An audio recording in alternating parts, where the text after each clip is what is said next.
मेरा एक सवाल है, क्या आपने कभी सुना कि दुनिया की सबसे बड़ी और पावरफुल कंपनी कौन सी है? नहीं।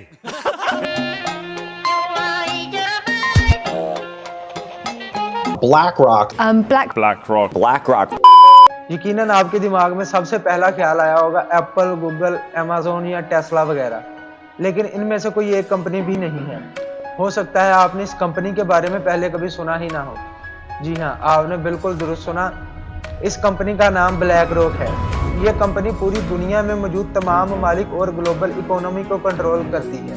इस कंपनी के फाउंडर और सीईओ का नाम लैरी फिंक है और आज की तारीख का ये सबसे ताकतवर इंसान है। इस इंसान की अपनी नेटवर्थ $1 बिलियन है, लेकिन ये 9.7 ट्रिलियन के फाइनेंशियल एसेट्स को कंट्रोल करता है।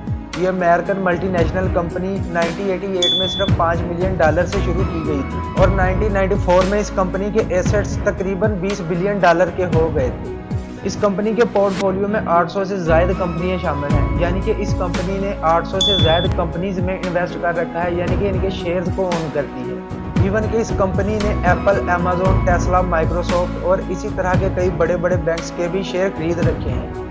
2020 में अलादीन, जो कि इनकी एसेट मैनेजमेंट साइट और हैंडल है, इसने $21.6 ट्रिलियन के एसेट्स को मैनेज किया था। ये कंपनी ऑयल इंडस्ट्री की सबसे बड़ी सरमायाकार है और मीडिया भी इस कंपनी के बारे में इसलिए बात नहीं करता क्योंकि दुनिया भर के मीडिया में इसकी 70% इन्वेस्टमेंट है। इस कंपनी की जीडीपी अमेरिका और चाइना के अलावा दुनिया के हर मुल्क से ज्यादा है। इस कंपनी का मेन हेडक्वार्टर न्यूयॉर्क में मौजूद है और इसके अलावा इस कंपनी के 70 ऑफिस दुनिया के मुख्तलिफ 30 ममालिक में मौजूद है और इस तरह ये पूरी दुनिया की स्टॉक मार्केट को भी कंट्रोल करती है और इस बात से इस कंपनी की ग्रोथ और पावर का अंदाज़ा लगाया जा सकता है।